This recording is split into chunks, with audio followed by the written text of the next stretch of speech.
South Africa is facing growing economic challenges with sluggish growth, a weakening rand and high unemployment rate, as well as, of course, the issue of a delayed budget. Today, of course, we're taking stock of how all of this may be affecting consumers, especially when it comes to things like debt repayment, as we continue counting down to Wednesday's budget. Hopefully, all things considered.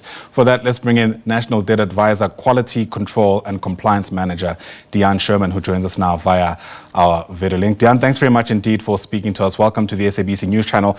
If you're not an economist, it's difficult to connect the dots sometimes, especially when it comes to things like how more taxes may ultimately impact things like debt repayment.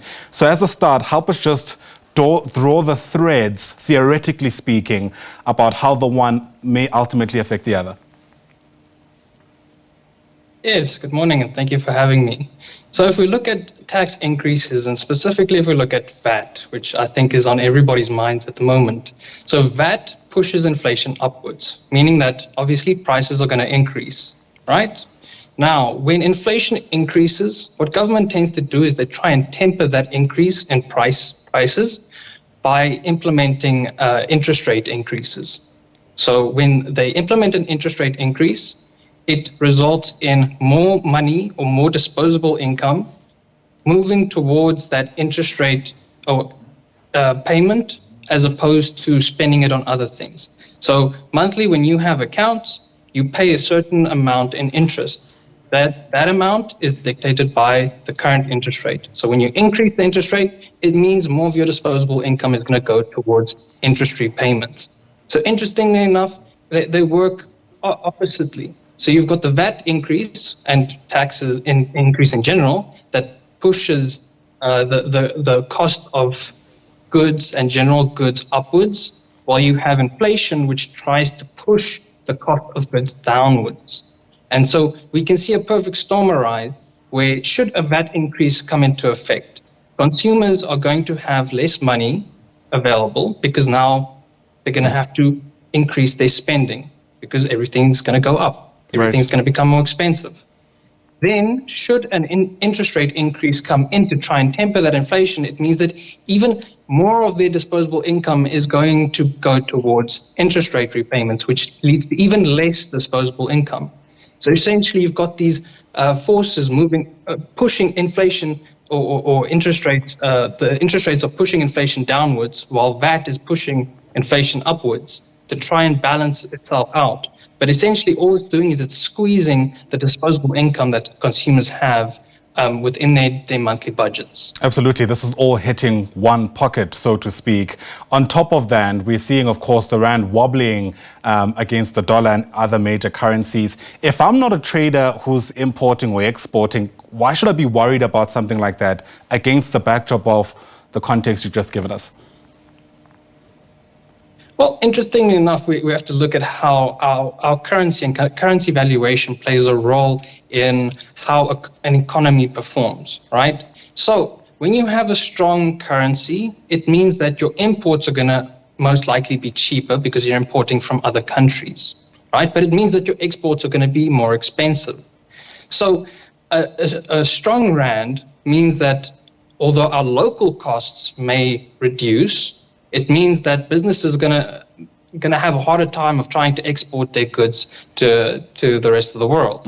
Well, oppositely, if the rand is weaker, it makes our exports more attractive, which means that our local businesses perform better, but our consumers then suffer with more expensive imports. So again, it's all just balancing act, and these are all drivers towards trying to balance out an economy, because if you have too much inflation on one end, or if you, for example, with trade, if you have too many exports and not enough imports, there's an imbalance.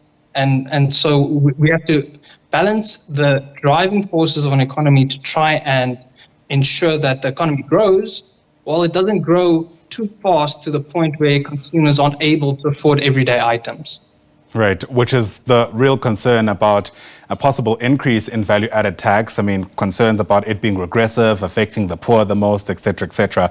But I wonder if we can just continue with that context, Dehan. I mean, often we speak about a household debt crisis in a country like ours where people aren't able to service their debt on time, more importantly, and the cascading effects of that.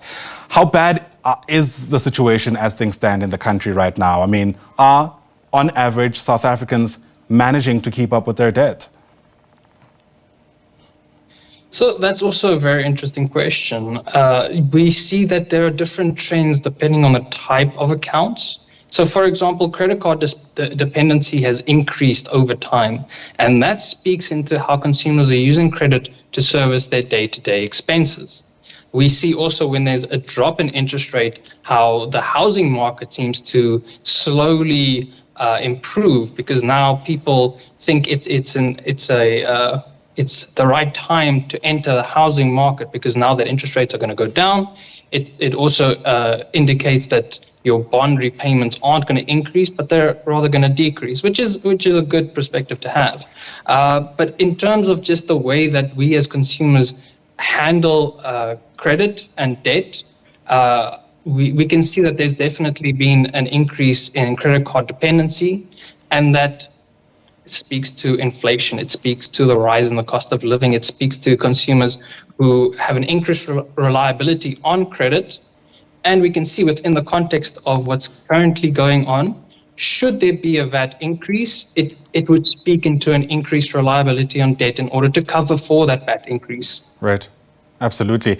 I imagine responsible South Africans listening to our discussion as we count down to Wednesday are trying to figure out ways to cushion the blow, so to speak. I can't think of a scenario where people can just make their debt disappear, but there must be a way of managing this debt in the context of some kind of VAT increase or tax increase, generally speaking. What are some of the ways to approach that? So the first thing you need to do, budget. You'd be surprised at how many people don't have a budget in place. A budget gives you a guideline of exactly what you can afford. It shows you where your income and where your expenses are. It shows where you can cut down on spending. Prioritize then the higher interest debt. So we're looking at paying off higher interest bearing accounts so that you save over the longer term. Explore refinancing where you can and seek professional advice when needed. You have financial advisors who will assist you with, investments, insurances, any sort of financial product that's regulated. And then you've got debt counselors who will help to assist with restructuring debt. All right, all very sound advice, and hopefully it will go a long way. We'll certainly get a sense of what else can be done after that speech is delivered on Wednesday. But for now, Dehan Scherman, thanks very much indeed for speaking to us. Dehan is with the National Debt Advisors as we try, of course, anticipate any of the possible iterations or scenarios that may emerge come Wednesday's budget speech.